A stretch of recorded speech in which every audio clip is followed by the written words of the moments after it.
The reason why we're marching all over the world is we were like George. We couldn't breathe, not because there was something wrong with our lungs, but you wouldn't take your knee off our neck. We don't want no favors. Just get up off of us, and we can be and do whatever we can be.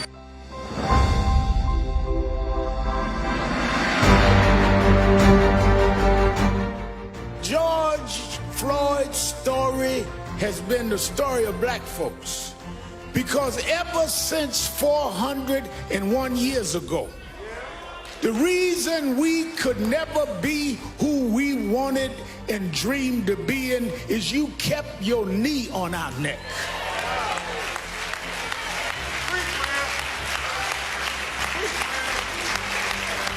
We were smarter than the underfunded schools you put us in, but you had your knee on our neck. We could run corporations and not hustle in the street, but you had your knee on our neck. We had creative skills. We could do whatever anybody else could do, but we couldn't get your knee off our neck. What happened to Floyd happens every day in this country, in education, in health services, and in every area of American life. It's time for us to stand up in George's name and say, get your knee off our necks. Michael Jordan won all of these championships, and you kept digging for mess because you got to put a knee on our neck. White housewives would run home to see a black woman on TV named Oprah Winfrey, and you mess with her because you just can't take your knee off our neck. Man comes out of a single-parent home, educates himself, and rises up and becomes the president of the United States. And you ask him for his birth certificate, because you can't take your knee off our neck. The reason why we're marching all over the world is we were like George. We couldn't breathe, not because there was something wrong with our lungs, but you wouldn't take your knee off our neck. We don't want no favors. Just get up off of us, and we can be and do whatever we can be. There have been protests all over the world. Some have looted and done other things. And none of us in this family condones looting or violence.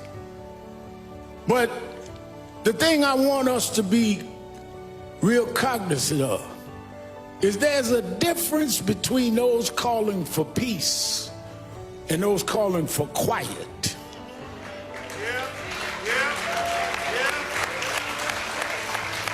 Some of y'all don't want peace. You just want quiet. You just want us to shut up and suffer in silence. The overwhelming majority of the people marching wasn't breaking windows. They were trying to break barriers. They wasn't trying to steal nothing. They were trying to get back the justice you stole from us. Those that broke the law should pay for whatever law they broke, but so should the 4 policemen that caused this funeral today. We don't have a problem denouncing violence, Mr. Governor. We don't have a problem, Mr. Mayor, denouncing looting. But it seems like some in the criminal justice system have a problem looking at a tape and knowing there's probable cause, and it takes a long time for you to go and do what you see that you need to do. Because when I heard that George, at this point of suffering this brutal attack, called for his mama, I said, his mother passed. But he was calling for his mother. And I thought about it because I was raised by a single mother. And sometimes the only thing between us and our conditions was our mothers.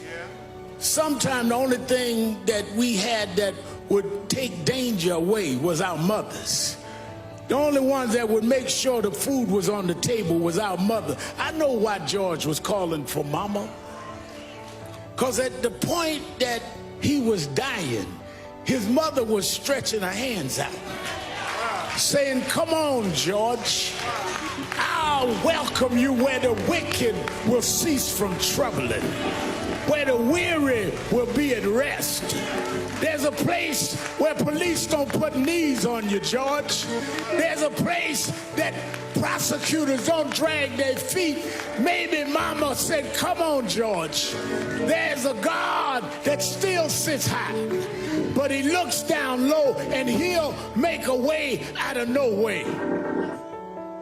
This God is still on the throne.